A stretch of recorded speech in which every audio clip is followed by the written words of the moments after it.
آج کی اس ٹیم میں انشاءاللہ ہم سورۃ الاسراء سے متعلق چند باتیں اور چند فضائل آپ لوگوں کے سامنے رکھیں گے۔ سورۃ الاسراء یہ مکی سورہ ہے اور قرآن کریم کی ترتیب کے اعتبار سے اس کی ترتیب 17ویں ہے، یعنی قرآن کریم کی ترتیب کے اعتبار سے اگر ہم اسے لیتے ہیں تو یہ 17ویں نمبر پہ ہے،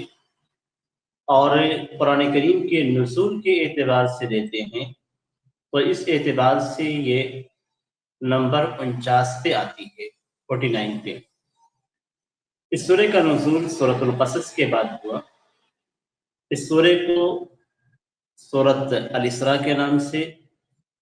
اسی طریقے سے سورۃ بنی اسرائیل اور سورۃ سبحان کے نام سے جانا جاتا ہے۔ اس کے آیتوں کی تعداد 111 ہے، اور یہ سورہ جیسا کہ مفسرین نے ذکر کیا ہے کہ نبی اکرم صلی اللہ علیہ وسلم کی بعثت کے 11ویں سال آپ صلی اللہ علیہ وسلم کی ہجرت سے پہلے نازل ہوئی، اور اس کے نزول کے تعلق سے عمومی طور پہ یہ بھی کہا جاتا ہے کہ یہ آپ صلی اللہ علیہ وسلم کی ہجرت سے 1 سال 2 مہینے پہلے نازل ہوئی۔ اسی سورۃ الاسراء کہا جاتا ہے اس لیے کہ اس سورہ کی ابتدا سبحان الذی اسری بعبدہ لیلا من المسجد الحرام الى المسجد الاقصی، یعنی اس کے اندر سب سے ابتدا میں ہی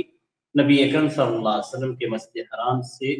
مسجد اقصی تک اسراء کا ذکر کیا گیا ہے۔ آئیے ایک نظر ڈال لیتے ہیں اس سورہ کے فضائل سے متعلق جو باتیں احادیث کے اندر آئی ہیں یا صحابہ کرام کے آثار میں آئی ہوئی ہیں، ان میں سے ہم صحیح فضائل کو اور صحیح باتوں کو ہم لے لیں گے، باقی وہ باتیں جو ضعیف ہیں انہیں ہم چھوڑ دیں گے۔ اس سورہ کے فضائل میں سے اس سے امام بخاری رحمہ اللہ نے صحیح بخاری کے اندر حضرت عبداللہ بن مسعود رضی اللہ تعالیٰ عنہ سے نقل کیا ہے۔ حضرت عبداللہ بن مسعود رضی اللہ تعالیٰ عنہ کہتے ہیں کہ بنی اسرائیل یعنی اس سورہ اور کہف اور مریم اور طٰہٰ اور انبیاء، بنی اسرائیل، کہف، مریم، طٰہٰ اور انبیاء کے تعلق سے حضرت عبداللہ بن مسعود رضی اللہ تعالیٰ عنہ کہتے ہیں انہن من العطاف الاول وہن من ثلاث، کہ یہ صورتیں وہ صورتیں ہیں جو بڑی ہی قدیم اور پہلے نازل ہوئی ہیں، اور یہ ان صورتوں میں سے ہے جن کو حضرت عبداللہ بن مسعود رضی اللہ تعالیٰ عنہ نے بہت پہلے یاد کیا تھا۔ تو یہ حضرت عبداللہ بن مسعود رضی اللہ تعالیٰ عنہ کا قول ہے کہ یہ صورتیں ان صورتوں میں، یہ سورہ ان صورتوں میں شامل ہے جن کو حضرت عبداللہ بن مسعود رضی اللہ تعالیٰ عنہ نے بہت پہلے اور زمانے کے اعتبار سے یہ صورتیں قدیم ہیں۔ اس کے علاوہ حضرت عائشہ رضی اللہ تعالیٰ عنہ سے مروی ہے کہ اللہ کے رسول صلی اللہ علیہ وسلم اس وقت تک نہیں سوتے تھے جب تک آپ سورۃ بنی اسرائیل اور زمر کی تلاوت نہیں کر لیتے تھے۔ اس حدیث کو الحمدللہ حضرت عائشہ رضی اللہ تعالیٰ عنہ کہتی ہیں کہ ان نبی صلی اللہ علیہ وسلم كان لا ينام حتى يقرأ، وفي رواية كان يقرأ كل ليلة بني إسرائيل والسورة۔ اللہ کے رسول صلی اللہ علیہ وسلم، ہماری باتیں چل رہی تھی سورۃ الاسراء کے فضائل سے متعلق 2 فضیلتیں آپ لوگوں کے سامنے رکھی گئی۔ ایک ہے عبداللہ بن مسعود رضی اللہ عنہ کا اثر آپ کے سامنے رکھا گیا، اور دوسرا حضرت عائشہ رضی اللہ تعالیٰ عنہ کی حدیث جس میں انہوں نے ذکر کیا کہ نبی اکرم صلی اللہ علیہ وسلم ہر رات سورۃ بنی اسرائیل اور سورۃ الزمر کی تلاوت کرتے تھے۔ اسی طریقے سے اس سورہ سے متعلق حضرت ابن عباس رضی اللہ تعالیٰ عنہ کی حدیث ہے کہ اہل مکہ نے نبی اکرم صلی اللہ علیہ وسلم سے یہ مانگ رکھی کہ آپ صفا پہاڑی کو سونے میں تبدیل کر دیں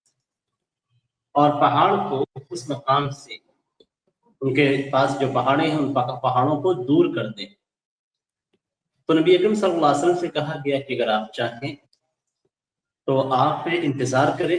یعنی ان کے ساتھ نرمی اختیار کریں، اور جو چیز وہ طلب کر رہے ہیں اللہ تبارک تعالیٰ سے وہ نشانیاں آپ نہ مانگیں، اور اگر آپ چاہتے ہیں کہ ان کو وہ نشانیاں دی جائیں جن کا وہ لوگ سوال کر رہے ہیں، تو ایسی صورت میں اگر لوگ کفر کریں گے تو ان کو ہلاک کر دیا جائے گا، اس طریقے سے پچھلی قوموں کو ہلاک کیا گیا۔ تو نبی اکرم صلی اللہ علیہ وسلم فرمایا کہ نہیں، آپ نے کہا کہ نہیں، بلکہ میں ان کے تعلق سے انتظار کروں گا، نرمی اختیار کروں گا۔ تو اللہ تعالیٰ نے یہ آیت کریمہ نازل فرمائی، وما منعنا ان نرسل بالآیات الا ان كذب بها الاولون وآتينا ثمود الناقة مبصرة فظلموا بها، جو سورۃ الاسراء کی آیت نمبر 59 ہے۔ اس میں اللہ تعالیٰ نے فرمایا کہ ہمیں آیات کو بھیجنے سے، نشانیوں سے بھیجنے سے صرف اس بات میں روک رکھا تھا کہ پہلے کے لوگوں نے اسے جھٹلایا تھا، یعنی اگر پہلے کے لوگ جس طریقے سے جھٹلائے ہوئے تھے، اسی طریقے سے اگر ہم ان کے پاس بھی نشانیاں بھیج دیتے تو ایسی صورت میں یہ بھی جھٹلاتے، جس طریقے سے وہ ہلاک کیے گئے ایسے یہ لوگ ہلاک کر لیے جاتے۔ اور پھر اللہ تعالیٰ نے فرمایا کہ ہم نے سمود کو ایک اٹھنی دی تھی جو بصیرت کے طور پہ تھی، لیکن ان لوگوں نے اس اٹھنی کے ساتھ ظلم کیا۔ ایک دوسری روایت کے اندر ہے کہ حضرت جبرائیل علیہ السلام نبی اکرم صلی اللہ علیہ وسلم کے پاس آئے، انہوں نے کہا کہ آپ کے رب آپ کو سلام کہہ رہے ہیں اور آپ سے کہہ رہے ہیں کہ اگر آپ چاہیں تو میں صفا پہاڑی کو ان کے لیے سونا بنا دوں، اور لیکن اس کے بعد ان میں سے جو بھی کفر کرے گا میں اس کو ایسا عذاب دوں گا کہ اس جیسا میں نے دنیا والوں میں سے کسی کو عذاب نہیں دیا تھا، اور اگر آپ چاہیں تو میں ان کے لیے توبہ اور رحمت کا دروازہ کھلا رہا ہوں۔ تو اللہ کے رسول صلی اللہ علیہ وسلم کہ بلکہ اللہ تبارک و تعالیٰ تو رحمت اور توبہ کا دروازہ کھلا رہا۔ تو اس کے اندر جو بات ذکر کی گئی ہے، جو آیت ذکر کی گئی ہے، اس آیت میں ایک بڑے معاملے کی طرف اشارہ کیا گیا ہے کہ اللہ تعالیٰ نے کفار کی تمام مانگوں کو، جو نشانیاں انہوں نے معجزات کے طور پہ اللہ کے نبی کی صداقت کے طور پہ طلب کی تھی، اللہ تعالیٰ نے انہیں نہیں دیا، بلکہ اللہ نے اپنی جانب سے نشانیاں انہیں دکھلائی،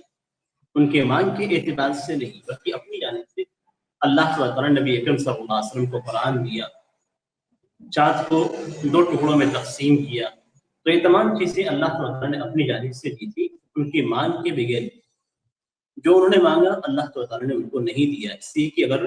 دے دیا جاتا تو جس طریقے سے پچھلی قوموں پہ عذاب نازل ہوا، ان کو ہلاک و برباد کر دیا گیا، اسی طریقے سے اس قوم کے افراد کو بھی ہلاک و برباد کر دیا گیا۔ اسی طریقے سے ایک دوسری روایت ہے حضرت ابو الدرداء رضی اللہ تعالیٰ عنہ کی، اللہ کے رسول صلی اللہ علیہ وسلم فرماتے ہیں کہ اللہ تبارک و تعالیٰ رات کی آخری گھڑی میں اترتا ہے، یعنی اللہ تعالیٰ کا نزول ہوتا ہے، اور وہ اللہ تعالیٰ یہ پکار لگاتا ہے، یہ کہتا ہے کہ الا مستغفر یستغفرنی فاغفر لہ، کہ کیا کوئی بخشش طلب کرنے والا ہے، مغفرت طلب کرنے والا ہے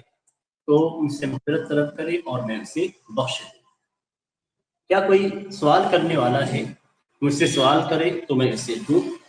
کیا کوئی دعا کرنے والا ہے جو مجھے پکارے تو میں اس کی دعا کو قبول کروں۔ رب تعالیٰ رات کی آخری گھڑی میں، جیسا کہ دوسری روایتوں میں ہے کہ 1/3 رات جب ہوتی ہے تو رب تعالیٰ سمائے دنیا کی طرف نزول اختیار کرتا ہے، اور اس کے بعد رب تعالیٰ یہ دعا، یہ پکار لگاتا ہے، یہ کہتا ہے۔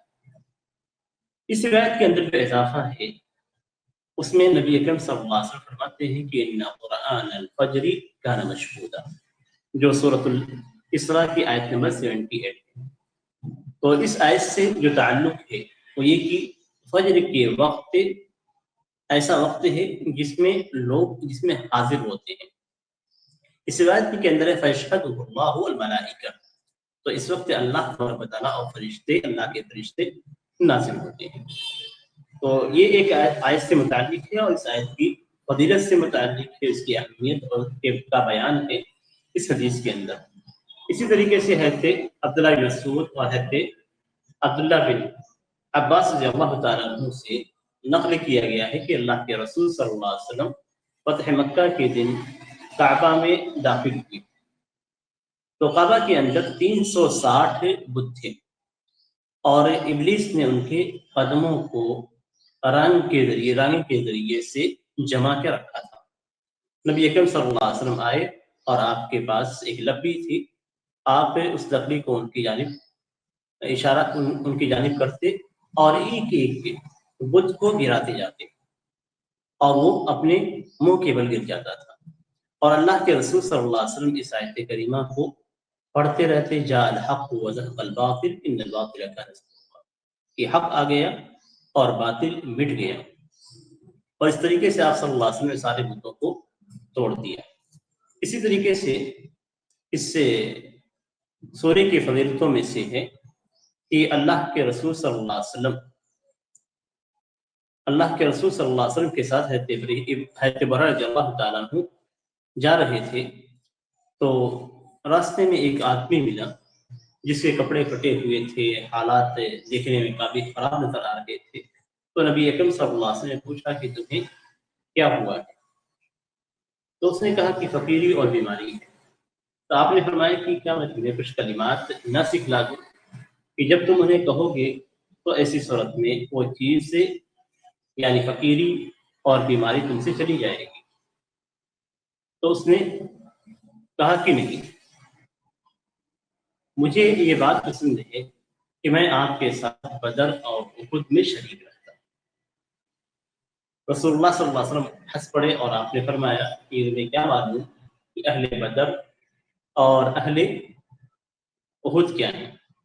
تو حضرت عمر رضی اللہ تعالیٰ عنہ نے فرمایا کہ اللہ کے رسول مجھے وہ کلمات آپ سکھا دیجیے، یعنی اس نے نہیں سیکھا تو مجھے سکھا دیجیے۔ تو اللہ کے رسول صلی اللہ علیہ وسلم نے فرمایا کہ توکلت علی الحی الذی لا یموت